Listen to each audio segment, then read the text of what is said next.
Hello, my name is Jon Bernard. I'm the Superintendent of Schools here in North Reading, and I'd like to welcome you to this edition of Inside NRPS. My guest today is Mr. Tony Terrizzi, who is the former president of the North Reading Dollars for Scholars. Tony, welcome to our show today. Thank you very much, John, for having me. I really appreciate this opportunity. It's nice to have you.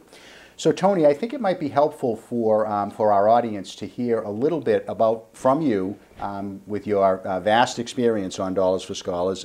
What is Dollars for Scholars, and particularly, how does it benefit the North Reading community? North Reading Dollars for Scholars has been around for 52 years, John. It's a great organization that I've been involved with for 23 years, and I'm going to hang it up after this year. But it's an opportunity for children to provide extra dollars for college tuition. They apply for a scholarship through Dollars for Scholars. We have no idea who these individuals are because they go through a rigorous application process. And then once the applications are processed, we just get numbers and we match the numbers up with the dollars that we're going to award. We've been around since 1951, and I've been involved with it since 1983, if I'm not mistaken, or 87. And I joined Dollars for Scholars when my children were very young, and I enjoyed the Dollars for Scholars organization very much. We provide extra money for those who wish to pursue further education in North Reading, for citizens of North Reading, that want to pursue college degrees, no matter what their age limit is. And you've been involved for 23 years. Absolutely. Strictly a volunteer. Strictly a volunteer, no pay, no rhyme or reason. And you've been the president for how long? 9 years. 9 years. And you followed Dennis Maraska. I did follow Dennis Maraska, right. Another local gentleman who volunteered a great deal of his time. Absolutely, really, I think absolutely. my introduction to Dollars for Scholars was through Dennis. And right. For the benefit of the audience, I had experience on the board of directors for Dollars for Scholars when I served as the high school principal, and I think it's a wonderful organization. I was not familiar with it before I had come to work in North Reading, and I've really been impressed with both the number of scholarships that are awarded to graduates of high school who are North Reading residents, or even postgraduate scholarships. Correct. Would you be able to speak, Tony? It's a lot of money that gets given out every year, right, and over the years that it's been in existence. Do you have an idea of exactly how much has been given out to North Reading residents for scholarship? I do. We have 2,005 scholarships that have been given out since the inception of our program, and $897,000 has been given out. Wow. And it's a great number for a community of our size, John. Sure. We have a lot of individuals who donate money on a regular basis. We have endowment funds. We have over 270 endowment funds, totaling $425,000, and those monies just continue to earn interest. As the interest builds up, we give those out as scholarship. But primarily, we make most of our money, or earn most of our money through Phone-a-thon, and we had a Cinco de Mayo event that was held at the Horseshoe Cafe. And that's happened the last 2 years? Last 2 years in May 4th. We called it the Cinco de Mayo. This year we had the 4th of the Mayo, which was the 4th. But we had a great time with that. It's been a nice event the last couple of years to raise some money. It really helped us push us over the mark. We don't want to take from the endowment fund because we want to use that money. The market has not been favorable to anybody recently. So, but once the market does churn and we increase the value of the Dollars for Scholars endowment fund, we will start using the interest on that to give out scholarships. And so while fundraising, say through the Phone-a-thon, which is usually a 4-day event? It's a Sunday through Thursday event. Sunday through Thursday, yeah. Okay. And Dave O'Neill at Century 21 provides his offices for use, and then we use the high school, the new high school, and Mr. LaPrette does let us use the faculty room at the high school for that call. So we have that event Monday through Thursday at the high school, and Sunday through Thursday at Century 21. So that's a major fundraiser across the town. It is, it is. We generally raise about $20,000. We're a totally non-profit organization. We use all the funds. We have strict accounting procedures and regulations and so on. So we're bonded. We want to make sure that the monies that we raise are totally used for the benefit of the students. We're all volunteers too. Right. Yes, and that's another important point to make. We mentioned about you being a volunteer, but everyone that serves on the board. My salary goes up every year. Yeah. By the same amount of dollars. Yeah, right, Nothing. Right. But no, it's a commitment. I mean, it is. It's a commitment, but it's a. My experience again with the people that I was able to serve with, yourself included, and Dennis before you, was that it's good work. It's not a significant obligation on the part of people who want to volunteer. So Tony, I know that it sometimes has been a struggle to recruit people to come on and serve and to work with Dollars for Scholars. This is an opportunity for you to put a pitch out there if you want. I would love to. How does someone express their interest? What would they do if there was a person watching the show that wanted to become involved? They could give me a call at my home number, which is 978-664-1130. And they can call me up, or they can visit me at my office. I do work in town, North Reading, at Citizens Bank at Walmart Plaza, if I'm permitted to say that. You are. Thank you very much. And I can be reached there at 978-664-5581. We work as strictly volunteers, and we have our meetings Sunday through September through June. One night a month. One night a month, second Monday of each month. Meet at the high school library. Meetings are about an hour.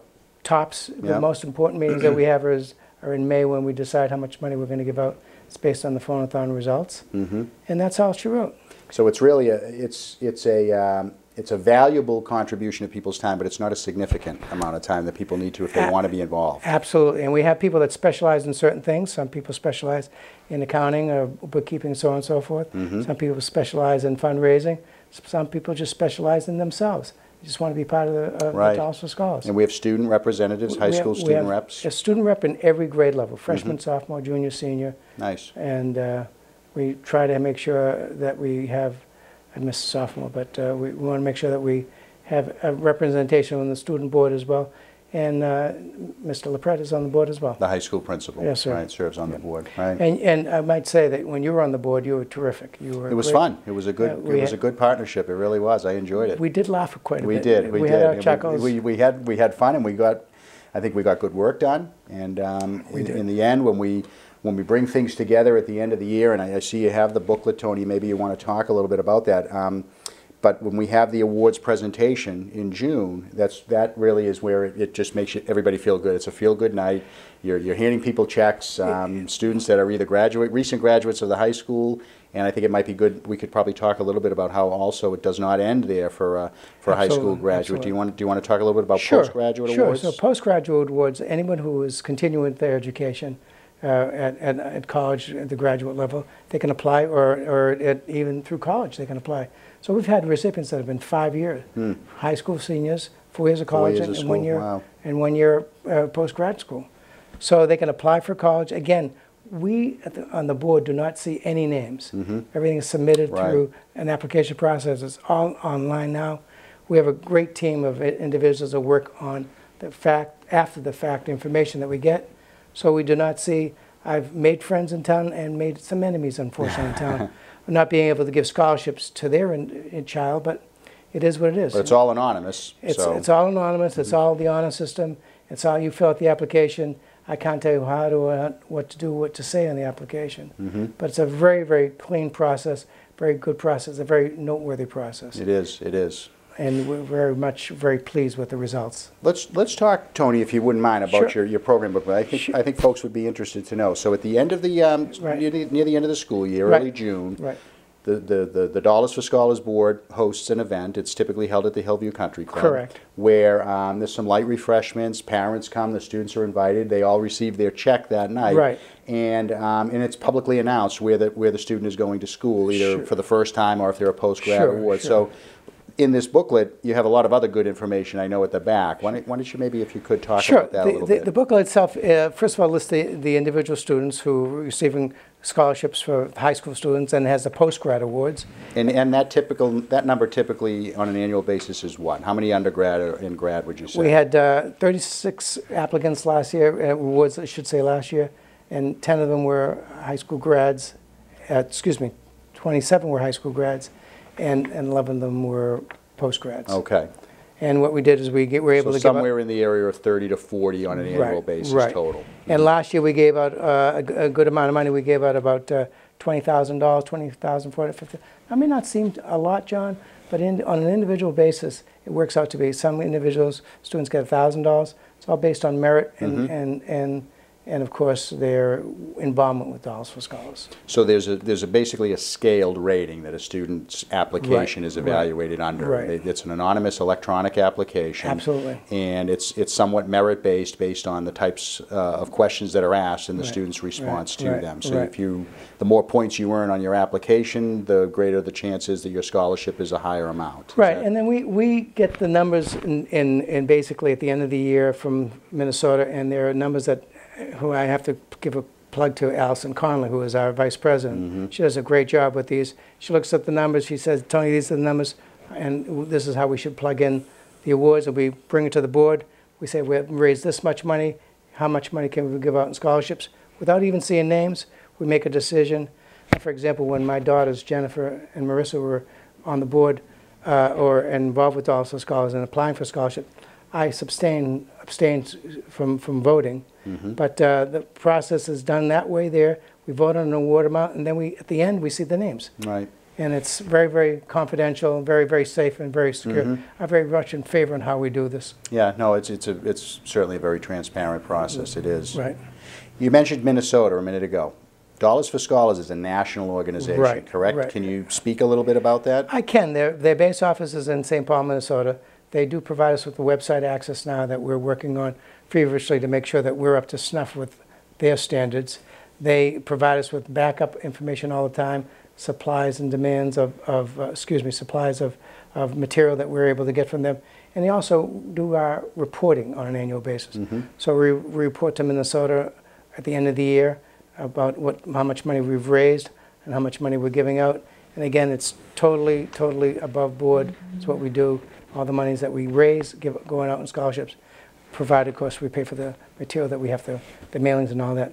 Years ago, John, we used to do the mailings in such an awkward way. We had fundraisers that we had to lick the envelopes, seal the envelopes, go to the post office, deliver them.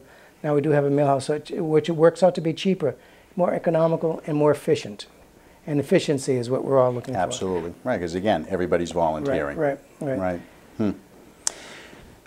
What has been the greatest reward for you about being involved for as long as you have been in Dollars for Scholars? Well, I really wanted to stay on until we gave out $1 million in scholarships, but just reaching the $900,000 mark, like I said, we're $897,000 given out in scholarships.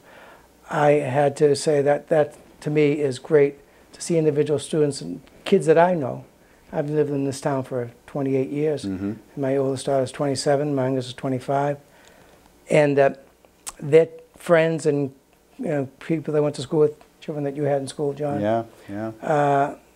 They are going on to college because of Dollars for Scholars. And it's not because of me or anybody on the board. It's because of the individuals, the citizens of North Reading, who gave their money, their hard-earned money, to donate to scholars, to North Reading Dollars for Scholars. So I hope it continues. I'm going to be passing the torch off in September. I've got a couple more reports I got to finish up, but do we know who's going to succeed you as president? Kathy Accavetti will be interim president with Katie McDonald helping her out. Okay. And we have Allison Carlson, who's going to be the treasurer. And that's all. All of whom have been on the board, Kathy especially, for a number of years. Katie and Allison have been on for a few years now. And Nancy Brandano is going to be a secretary treasurer. Oh, nice. Yeah, so good. So everybody that's on the board, is 99% of them are involved with the town of North Reading. They either have children or had children in town. And like I say, I wanted to retire 5 years ago, but wasn't able to. And sadly, Dennis had to pull out. So I took over for Dennis and did not want to see Dollars for Scholars go by the by. And I'm not sure if you know, but Kristen is expecting her child, Dennis's youngest daughter. So she retired last year with her husband, who was treasurer. Yep, Dan. Yeah. So we, I tell you, John, it's the best thing I've ever done in my life. I made sure all the reports are always done correctly, getting them done by email. You like that more than anybody. and having the reports go out electronically was the best thing that we could ever done.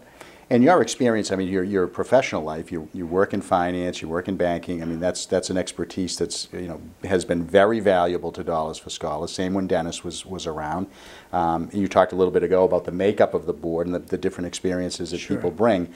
But I think, for you, I hope you don't mind me saying, but I think to emphasize the point that anyone could be involved as a board member. Absolutely. Right? They don't have to have a background in finance or higher education. If it could be just anybody off the street that wants to do something good for their community. As I said earlier, it could be anybody off the street. Right. You're absolutely right. Okay, that's a good point to emphasize. Any tricks of the trade they have, just being part of the board. Right. Believe it or not, my favorite board member is Mary Walsh, who was a wonderful woman. And the things that she does, she's been in town for a long time. So has no other invested interest in the Dollars for Scholars other than to just do the right thing. Absolutely, Right. and that's all we do. We do the right thing. We want to make sure that every penny that we raise goes right out to scholarships. Counting-wise, we're right up to snuff. Now, Tony, how does it work? I think, again, people might be interested to know that you talk about the endowment fund.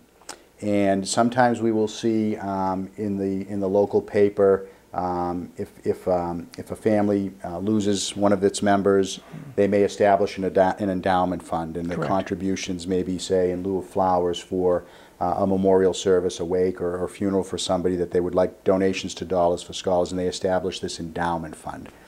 How does a family go about doing that on an individual basis? They can contact me directly at the numbers I gave out earlier.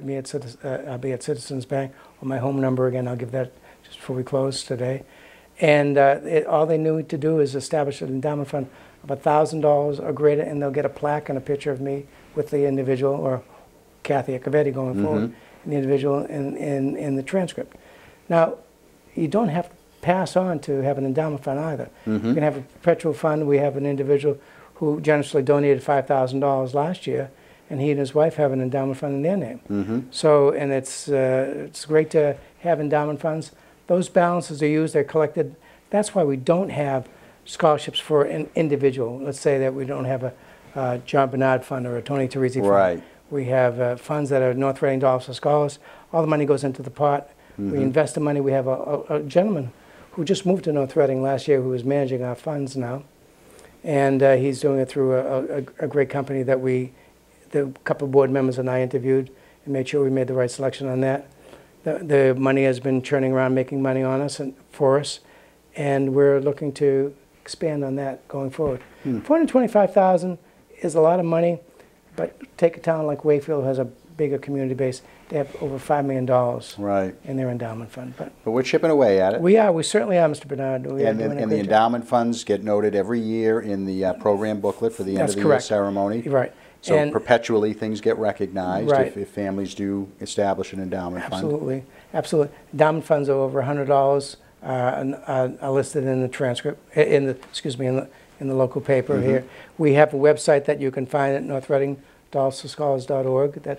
That's our local website. Right. And that could be all the endowment funds. Every one of them is listed there. And in June, we usually have our awards night. Right. As you said earlier, at the Hillview. Right. Hopefully that'll continue. Hopefully that will continue, right. They've been a good partner with Dollars for Scholars as well.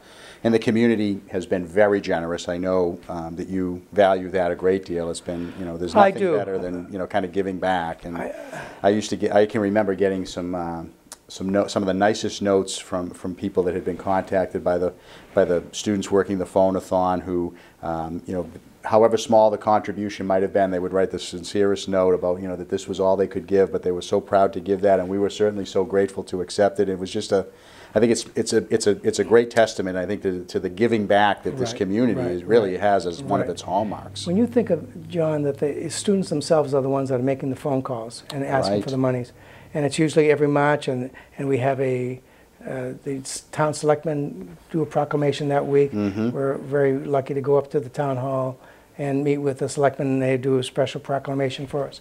So it's almost like the whole town turns out for this event, which is a weekly event, an annual event. Yes. And it takes place for usually the second week of March. Right. We do it, and nothing but great success. We've been very, very fortunate, very blessed. And we have a new person that took over for Kristen, who is working on the fundraising team, and she's Roseanne Ventimiglia. Yes. She's doing a great job for that, too. So I think this year we're going to surpass last year's overall numbers. So we're very, very lucky and very fortunate with that. That's great. Well, the economy is improving. We hope so. That helps. Right. Hopefully, people have a little bit more Right. cash that they can use as a to spend as a donation, a contribution, and it's tax deductible. Absolutely. So that's that's another benefit too. And how big or small, if you give Right. $10 or $500, we thank you very much. We do the right thing by reporting any donations that are made over $250 to with an IRS letter. But we really, really appreciate everyone's donating. Oh, it's been great. I mean, as college and university expenses climb, I talked with a friend of mine yesterday whose son is going to the University of Chicago, $64,000 a year, and it's incredibly expensive. And so every little bit helps. And it's there's definitely there's high interest among the students of North Reading with Dollars for Scholars. We receive very good, healthy number of applications every year, and unfortunately we're not able to honor all of those. That's right. But that's right. certainly do a commendable job. As I said to you, John, the sad thing is I've made some enemies and made a lot of friends. I do not see the applicants' names. I do not see how their parents fill out the application. It's just a blind event, and when we get the numbers, we're able to give out those dollars. We backfill the numbers and go from there. Right. So, but it's a great, great opportunity for an individual who wants to get involved with Dollars for Scholars to get on the board. Their meeting is going to be the second Monday of September. It'll be at the high school at 7 o'clock in the new library. High School Media Center, right? Library Media Center, yeah. I don't have the date in front of me, but it's no food or drink allowed in the library. That's correct. I just thought I'd mention that. But we welcome anybody who wants to join. And if you want to come test us out, come to the first meeting. If you don't like it, fine. If you do like it, come back again. And once again, if someone wants to get involved, they call you at home. 978-664-1130, or at the office at Citizens Bank at Walmart Plaza, 978-664-5581. Great. Well, Tony, the community of North Reading has been very fortunate to have your steady hand at the helm in your involvement in Dollars for Scholars, and I can say that from a very first-hand perspective. Dennis, before you, same thing. Dennis Maraska was an excellent president of Dollars for Scholars. You had some big shoes to fill, but you certainly did more than filled, and you did a nice job carrying on a very good tradition here. I was very fortunate. If I had a cut out of Dennis, I would have him right here. Yeah, right, in front of this exactly. monitor. And all the board members. I mean, everybody just does such a good and sincere job and looks for nothing other than just the benefit and the pleasure that they have in knowing that they're contributing to furthering education for graduates of the high school. And I don't want to, snub any directors for not mentioning their names, but we're very, very fortunate to have these directors that volunteer to work on our board. We're very blessed, and everybody's there to do the right thing, I which agree. is the most important thing. So. Well, and from where I sit as the superintendent of schools, I mean, obviously it's near and dear to my heart. The more we can do to contribute to the costs for furthering education, then so be it. I mean, it's wonderful. It's wonderful work that you all do, and I'm very appreciative, Tony. Thank you very much, Mr. Bernard. It was Thank you. a pleasure to be here, and the expense of college tuition nowadays is just mounting every day, so we're very pleased that we're able to. Well, Tony, thank you for all you've done. Thank you for being my guest today. Thank you all for joining us for this edition of Inside NRPS. Have a good day.